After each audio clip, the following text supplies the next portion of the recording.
Bugün Azərbaycan Respublikasının Prezidenti cənab İlham Əliyevə müraciət etmək qərarına gəldim. Müraciətimin əsas məqsədinə keçməzdən əvvəl ilk növbədə mən Azərbaycan Respublikasının Prezidenti cənab İlham Əliyev və onun ailəsini 31 dekabr Dünya Azərbaycanlılarının Həmrəylik günü və Yeni il bayramı münasibətilə təbrik edir. Onlara uzun ömür və can sağlığı arzuluyoruz. Allah sizi qorusun cənab prezident.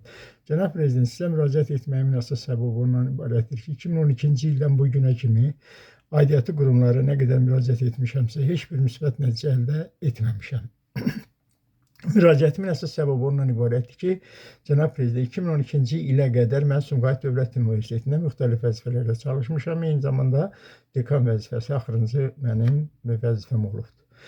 Dekan olduğum dövrdə cənab prezident tələbə qəbulu üzrə dövlət komissiyasında o vaxt belə adlanırdı. Müxtəlif islahatlar aparıldı və islahatlardan biri ondan ibarətdir ki, abituriyentlər qəbul olduğu müddətdə onlar seçimi özləri eləyirdilər. Əyani və qiyabi şöbələrə seçimləri onlar özləri həyata keçirirdilər. Bu dövrdə bu islahatlarla əlaqədar olaraq rektorun deməli iclası oldu və iclasa bizi dəvət elədi. İclas müddətində cənab prezident islahatlar qaldı bir tərəfə, ancaq deməli bu iclasda Mehriban Əliyeva, onun ətrafı və sizi müzakirə obyektinə çevirdilər və eyni zamanda Mehriban Əliyeva haqqında müxtəlif xoşa gəlməz, onun şəxsiyyətinə toxunan, onun namusuna, qeyrətinə, vicdanına toxunan müxtəlif sözlər, ifadələr işlədildi və bu müddət ərzində mən etirazımı bildirdim ki, biz bura gəlmişik hansısa tələbə qəbulu üzrə dövlət komissiyasında aparılan islahatlardan danışmağa, yoxsa prezidenti biz burada və yaxud da Mehriban Əliyevanı biz burada deməli onun haqqında burada mənfi fikirlər söyləmək üçün biz gəlmişik burada müzakirəyə çıxardırıq. Və bu bizim hörmətli o vaxtı sabiq rektorumuzun xoşuna gəlmədi və orada konkret olaraq bildirdi ki, Misir Merdanovun siyasi kursunun əleyhinə gedirsən. Mən bilmək istəyirdim ki, Misir Merdanovun siyasi kursu nədir? O gündən mənim demək olar ki, həyatıma qara bir ləkə gəldi.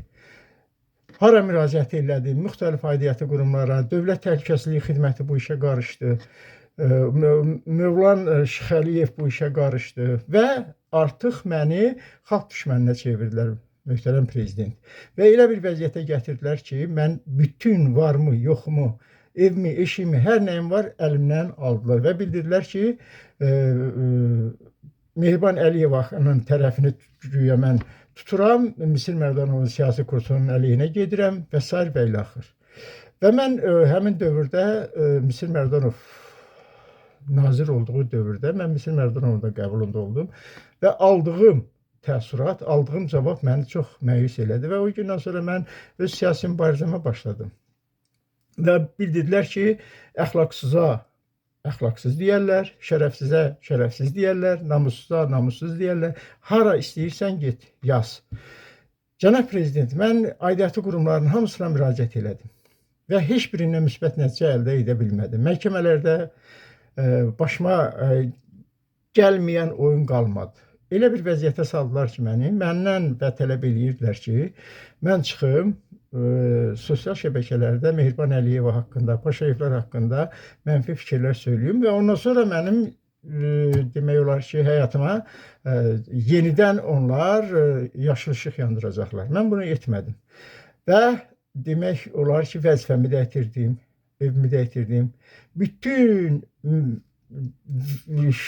nə qaldı mənim başıma onlar açmamış olalar və mən oradakı bütün dekanların hamısına şəxsən sizin imzanızla müxtəlif vəzifələr, müxtəlif adlar, müxtəlif demək olar ki, ordenlər təltif olundu, amma mənə heç nə olunmadı. Ona görə ki, mən Mehriban Əliyev haqqında müsbət fikir demişəm. Bunlar isə Mehriban Əliyevin şərəfini, ləyaqətini, namusunu təhqir eləyiblər.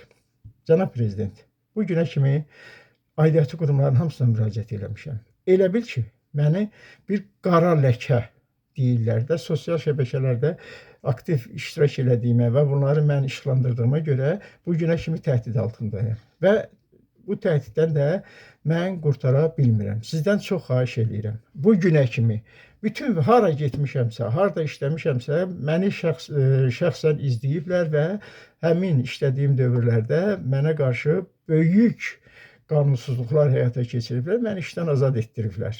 Bilirəm kimlərdir və nəyə görə elətdirirlər.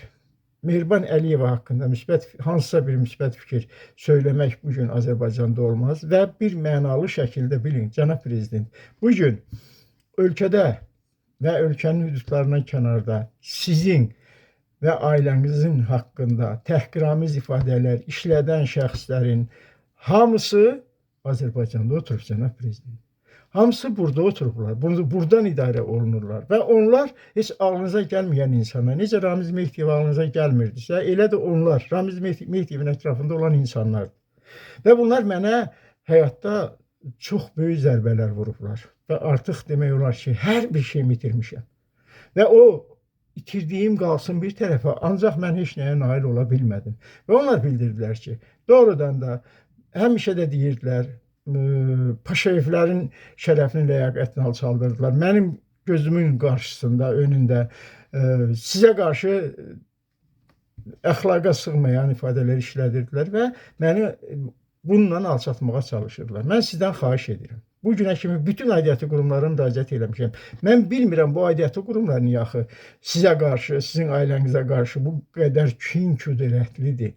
Heç biri mənə qarşı və mənim tutduğum yola qarşı demək olar ki, müsbət nəticə vermədilər. Cənab prezident, bir mənalı şəkildə əgər bugün təhsil sistemində və yaxud da səhiyyə sistemində hər hansı bir idarə rəisinin şərəfi, ləyaqəti Mehriban Əliyevanın, ölkənin prezidentinin və onun birinci xanımının şərəfindən, ləyaqətindən üstün tutulur. Mən sizdən kömək gözləyirəm. Mən o köməyi istəyirəm ki, siz mənim məhkəmələr dövründə qanunsuz çıxarılmış qətnamələri, qərarları və mənə qarşı o təhdidləri tam şəkildə yoxlanmasını göstəriş verəsiniz və bu məsələnin artıq öz həllini tapmasına görə aidiyyatı qurumlara göstəriş vermənizi sizdən xahiş edirəm. Ümid yerim bir sizsiz. Çox hörmətli cənab İlham Əliyev. Sizdən çox xahiş edirəm, cənab prezident. Bu işdə mənə dəstək olmanızı və bu yeni ildə bizim onsuz da neçə ildir bizim ailəmizin üzü gülmür, amma bu yeni ildə bizim ailəmizin üzünü güldürməyi sizdən artıq dərəcədə xahiş edirəm. Cənab prezident, hər zaman bayram günlərində bizim deməli evimizə gələn elektrik enerjisi, qazımız, baxmayaraq ki, onun pulunu ödəyirik, hər zaman gəliblər, kəsiblər və bizə qarşı müxtəlif təhdidlər həyata keçiriblər. Mən ümidvaram və mən inanıram ki, mənim prezidentim bu məsələ ilə əlaqədar öz fikirlərini aidiyyatı qurumlara çatdıracaq və mənim bu müraciətimi nəzarətdə saxlayacaq. Diqqətinizə görə sağ olun.